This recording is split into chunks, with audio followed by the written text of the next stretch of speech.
So my CSI, which every girl has, our community service initiative, mine is because one is too many, and my little slogan is keep our kids swimming with 3 M's for my name. I know it's confusing, but it's all about drowning prevention. 945 children lose their lives to drowning each year. So just to stop one from falling in the water or being too tired to keep on swimming and just to save their lives has been my goal with my CSI, and I've actually been able to achieve that as a lifeguard, saving a few children's lives at my own work or teaching free swim lessons in 4 Oaks to really make sure that Johnston County is not having any more drownings since we did this past summer. Welcome to another episode of Best of Johnston County, brought to you by Breeden Law Office. Our host, Jonathan Breeden, an experienced family lawyer with a deep connection to the community, is ready to take you on a journey through the area that he has called home for over 20 years. Whether it's a deep dive into the love locals have for the county or unraveling the complexities of family law, Best of Johnston County presents an authentic slice of this unique community. Hello, and welcome to another edition of the Best of Johnston County podcast. I'm your host, Jonathan Breeden, and on today's episode, we have Miss Johnston County's teen, Mary Michael McLamb. I said it correctly. All those M's, I've been practicing before I started, y'all. So anyway, and she's here to talk a little bit about the Johnston County pageants that she's been in, sort of the pageant scene, how you can get involved, a little bit of the schedule of it, her talent, some of the community service she's been involved with, and why she loves Johnston County. In particular, she's from 4 Oaks, why she loves 4 Oaks. So we haven't had a ton of people on this podcast from 4 Oaks, but she's from 4 Oaks, so we're going to talk about things she likes to do in and around 4 Oaks. I like 4 Oaks myself. So anyway, it's going to be a lot of fun. I'm looking forward to this. But before we do that, I want to ask you to like, follow, and subscribe to this podcast wherever you're seeing it, whether it be on Apple, Spotify, YouTube, TikTok, LinkedIn, Twitter, or any of the other Best of Johnston County podcast social media channels, so that you'll be aware of future episodes of the Best of Johnston County podcast. The Best of Johnston County podcast comes out every single Monday and has been coming out for well over a year. So please check back and listen every Monday for new episodes, and go back and listen to previous episodes when we had Miss Teen America, Hanley House, on a few months ago, who was the previous Miss Johnston County Teen, along with Patrick Harris, Johnston County Commissioner, Chad Stewart, Johnston County ABC chairman, or I guess he runs that. He runs the ABC stores for them. Also former county commissioner. A lot of great guests that we've had on here. I think you'd find it fascinating. If you love Johnston County as much as I do, this podcast is the one for you. Welcome, Mary. Hi, how are you? Good. I'm not going to say Mary Michael again. I should, but golly, the M's. I get it. It's a lot. It's a lot. A good Southern name, though. Oh, Two yeah, names. the double names are my favorite. Right, double names and Southern. So anyway, so tell the people who you are, where you're from. I am Mary Michael McLamb, Miss Johnston County's Teen 2024. I've grown up in 4 Oaks. Johnston County has always been my home. I'm a competitive dancer, artistry in motion. I'm involved in my church community. I love serving with Miracle League. Let's see, I go to school in Wilson, but Johnston County, my favorite, has always been my home. Oh, that's awesome. That's awesome. Well, cool. So let's talk a little bit about when you got into the pageant world. You know, when we had Hanley House on, who I know you know, a few months ago, you know, she had only been in 2 or 3 pageants in her life, and she ended up winning Miss Teen America. I know you started earlier, took some time off, got back in it. Talk about your sort of pageant history. So I began dancing before I ever started competing in pageants. Being on stage was really something that my parents were looking for so I could showcase my talent. So I started pageants when I was 3, and I got to showcase my talent on stage, which was absolutely my favorite. As I got older, dance started consuming more of my time, and I absolutely loved it. So about the age of 6, I took a step back. And then at 14, I saw everyone in my studio competing in the Miss North Carolina organization. I saw Carly Sandiford, Miss North Carolina's teen, outstanding teen at the time, and Catherine White, who went on to compete at Miss America, which was amazing. So I decided to step back in the pageant scene. I competed at Teen Miss Benson and got to be Benson's queen for a year, which was fabulous. And then I competed at Miss Johnston County's teen. Okay, so when was that? So I competed at Miss Johnston County's teen in on December 9th of 2023. I had 6 months, a little over 6 months to prepare for the title of Miss North Carolina's Teen and to get to compete at Miss North Carolina's Teen. Oh, cool. And so you will be Miss Johnston County's Teen till when? January 25th. So I'm super lucky, I always say, to celebrate my 16th and my 17th birthday with the Johnston County family. Well, that's awesome. That's awesome. That's awesome. So, and you actually got to compete in Miss North Carolina's Teens pageant back in June of 24. Is that correct? Yes, it was a week I wouldn't trade for anything. I tell my parents I had more fun at Miss North Carolina's Teen Week than I did at Disney. I loved the week. It was completely exhausting. We never stopped, but I loved every minute of it. I would go back a million times if I could compete with those girls because I truly met so many new friends. So what was your, I guess all of people in pageants sort of have a platform. Yes. What was yours? So my CSI, which every girl has, our community service initiative, mine is because one is too many. And my little slogan is keep our kids swimming with 3 M's for my name. I know it's confusing, but it's all about drowning prevention. 945 children lose their lives to drowning each year. So just to stop one from falling in the water or being too tired to keep on swimming and just to save their lives has been my goal with my CSI, and I've actually been able to achieve that as a lifeguard, saving a few children's lives at my own work or teaching free swim lessons in 4 Oaks to really make sure that Johnston County is not having any more drownings since we did this past summer. Right, right. Well, I know, and you said to me that you helped teach 70 kids in the summer of 24 to swim in 4 Oaks. Is that right? So I had 70 children enrolled in my program, and something that I did lack was funding and then also the lifeguards to be able to help. But did this solo. So I had 70 children enrolled in this program, which was an overwhelming response. And so, as a 16-year-old girl, I was like, oh my gosh, how am I going to be able to do all of this? The 4 Oaks pool actually granted me access for free to their pool so I could give these children lessons. I did not get to all 70 of the students, unfortunately, but it's my goal as the pool opens for the next summer to be able to come back even stronger with more people, more funding, to get even more kids in the water and get them swimming. Well, that's great. That's great. So the 4 Oaks pool, is that done by, does 4 Oaks have Parks and Rec? I don't have any idea. So I actually approached Mr. Mayor Vic Medlin, and he was able to help me secure the pool. Okay. And so that was really my point of contact. The pool is privately owned, so it did take a little bit of, negotiating to be able to get access. I got you. All right, so it's a privately owned pool. Yes. So I didn't know that. Okay. All right. Well, that's cool. So your platform was trying to help more kids learn to swim, and I guess you said your talent was dance, and you said you've been dancing since you basically could walk. Yes. So is there any particular kind of dance that you prefer over other? Jazz, tap, clogging? I mean, what all kinds of dances do you do? So yes, I've been dancing since I was 17 months old. So super young. I have always loved it. And at Miss North Carolina past summer, and when I competed for Miss Johnston County's Teen, I competed a jazz dance. I do love jazz. I love to say I'm an entertainer, love to get the crowd involved in what I'm doing. So that has to be my favorite. All right, jazz. Well, that's cool. That's cool. So what are some of the things other than the helping with the swimming? What are some of the projects you've been participating in this year as part of this being Miss Johnston County's Teen? So most recently, I've been able to do a partnership with the Partnership for Children of Johnston County. They were actually doing a reading program, and so I was able to give out books to young elementary aged children and to also give them a stuffed animal through Pause for Reading.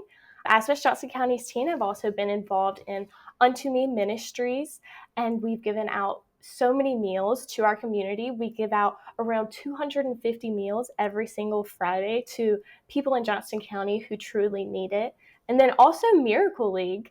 I love being able to help out. My whole dance team was able to participate and help out there. And then since then, I've fallen in love and keep on going back. Well, the Miracle League is great. And Mary McLamb, who runs that here in Johnston County. And for people that don't know, the Miracle League is a baseball league for disabled children and adults that is in Smithfield at the Smithfield Community Park. It's a specialized field for people with wheelchairs, and for blind children and adults can play as well, because it has noises, and you have a buddy, and everybody sort of goes out on the field and they play a baseball game, and they have a great time. And I know they do it in the spring, usually on Saturday mornings, I think, like March, April, May, and then they come back and they do it also in September and October, maybe into early November, and they need all the volunteers they can get. And if you do that, you're going to leave with a smile on your face, and you're going to want to go back. Wouldn't you agree? Oh, for sure. My brother started volunteering with the Miracle League. They're older than me, so I was too young to help out. But I always begged my mom at the games to get up and help, because truly, if you could see the smiles on the kids' faces that get to join in and participate when usually they get left out of sports and games with other peers, this is a time for them to come together and have a sense of normalcy, which is just amazing. Right. I mean, kids in wheelchairs, kids with, using crutches. I mean, they're all playing the game of baseball. I love baseball. I'm sure you love baseball. But it's a tremendous thing. And we had Chris Key on this podcast, who was one of the chairman of the foundation that raised the money to build that field there at Smithfield Community Park several years ago. If you want to learn more about that, you can go back and listen to the podcast with Chris Key, where he talked about where the ideal came from and how they raised the money. It was really, really fascinating. A lot of great people in Johnston County got behind that, and it's been tremendous. And Mary McLamb and all the people and volunteers like you that go out there and make it happen every single weekend for those young people and adults too. I mean, it's not just kids, right? I think it's got some adults. I think the oldest we have right now is 18, or maybe a little bit older, but we have 2 separate ball games from 9 to 10 in the morning, and then we 10 to 11, 11 to 12. And so we have a younger ball game and an older ball game. Oh, cool. All right. So they get up to adult age. That's okay, cool. Well, that's great. Have family law questions? Need guidance to navigate legal challenges?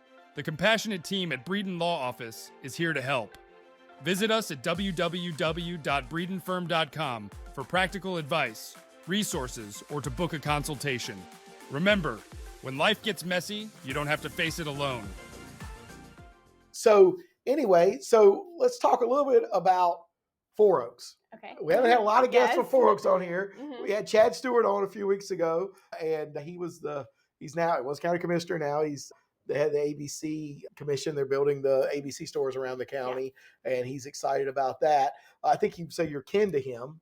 Yes, we are. So Four Oaks is only so big. So tell me some things that you like to do around Four Oaks that other people that are listening could go to Four Oaks and participate in. I think everyone should stop by and see Mr. Shane at the Vine and Branch. I mean, yes, get your florals while you're there. He provides them for Johnston County, and they're absolutely beautiful for our pageant, but he is just amazing by himself. I could sit and talk to him for hours. Please pay him a visit just because he's the coolest person around. And then I also love Carly Fogelman photography. She does beautiful work. There's a fabulous bakery in Four Oaks, and then McDonald's is my favorite. McDonald's is everywhere, but it's different in Four Oaks. So what's the name of the bakery? It's right there on Main Street. I don't know the name of it. It's not coming to mind right now. Okay, it's not coming to mind right now. Okay, but I love it. It's on Main Street. Yes. Well, that's awesome. That's awesome. What are other activities you like to do around Four Oaks? I love to just walk through downtown. I think it's beautiful there. And then also they have all the flags up by the churches, which is beautiful. They have the train tracks that come through. So just a walk through downtown is always so much fun. And then my mom works at Relo in Four Oaks, so I always like to pay her a visit whenever I'm around. Yeah, well, really, that's a great. Pharmacy's been there for a long time, and serving as citizens of Four Oaks as well. Yeah, unfortunately, I've not been to Four Oaks all that many times. I used to go there more when Four Oaks Bank was there, and I was banking with Four Oaks Bank. But they're redoing the whole area down there and putting in a new workforce development center for the county. I don't know if you're aware of that. And they're going to be doing some specialized training there with some machines and stuff like that. And so that's going to be a big deal in Four Oaks as well. That's super cool. I didn't know Right. that. And they're also they're still continuing to develop the industrial park at Four Oaks, on the other side of I-95, and where they've already got several buildings there, and some more buildings are coming in the near future. So that's going to be exciting. Four Oaks is going to become more of a happening. We're growing. Right. Well, I mean, if you're in Johnston County, you're going to grow. Right. There's no doubt about that. I'm excited about it. No, there's no doubt about that. So if somebody listening has a child that might want to get involved in pageants in Johnston County, what should they do? Well, it's always important. Most pageants or local pageants around the area require some sort of talent. So, looking at yourself and seeing what that talent is within you, if it's dancing, if it's singing. I've seen someone skateboard or even juggle. So, do whatever you love to do. And then also you need to look at your personal style. A lot of the judges in pageants always want to see that. So, who are you? What do you want to represent on stage? And then beyond that, looking for a pageant in Johnston County is pretty simple depending on where you live. We have Four Oaks Queens. We have Benson Queens. I think now we even have some in Dunn now, outside of the area a little bit, but we're growing, and I love that about the pageant industry. Well, what is the the Johnston County Pageants website? So we're at MissJohnstonCounty.org, and that is just Miss Johnston County, Miss Cleveland, and Miss Smithfield, and then their teens. But if you're looking for a local organization that is for younger children, then you'd have to look a little bit further at their Facebook pages and stuff like that. Okay, I got you. And then these pageants, do they take place at the same time every year? I know you said Miss Johnston County is going to be in January because of your birthday.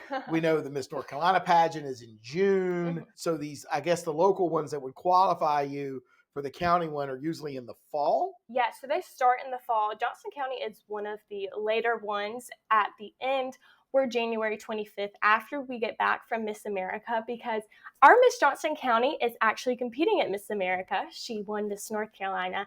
So I am super excited to watch her at Miss America, and then we'll come home and we'll all give up our crowns. Right, and then we'll have new crowns. That's the thing. Yes, and then your new season is Miss North Carolina is right around the corner from that. Right. So Miss Johnston County will be in January of 25, and then Miss North Carolina will be in June of 25. Yes. And I guess Miss America is, later in the summer. When's Miss America? I don't even know. Miss America is right at the beginning of January. This year okay. They'll celebrate New Year's in Florida, which is where Miss America will be. It's been in January the past 2 years. But before that, it's kind of been throughout the year.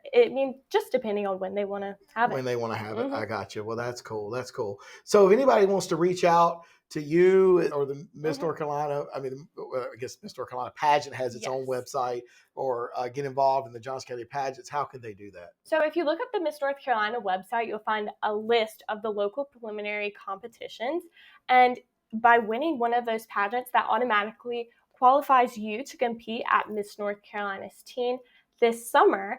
But I always encourage everyone to go with Johnston County, Cleveland, and Smithfield committee, because Miss Cora, Anna, and the rest of the committee are truly amazing.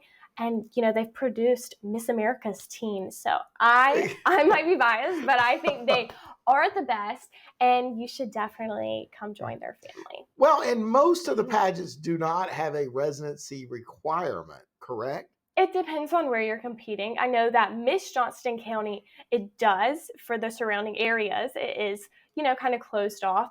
But whenever we get into Cleveland and Smithfield, they aren't. So it depends on the local organization, the title, whatever they want to do. But every teen local preliminary is open to anyone in the state. So, if I wanted to go compete in Charlotte, I could. Right. That's what I thought. Yes. That's what I was. Right. So, so you can enter. And there's no limit as to how many of these you can enter, correct? Well, once you win, you have the title. But before that, if you just want to compete until you win, go for it. All right. That sounds like a plan. So the last question we'll ask everybody on this podcast is, what do you love most about Johnston County? The people. I know you get that answer probably all the time. That's what I say. It's the people. It truly is. They are a village. They are a community that, we're rapidly growing, but we're still so connected.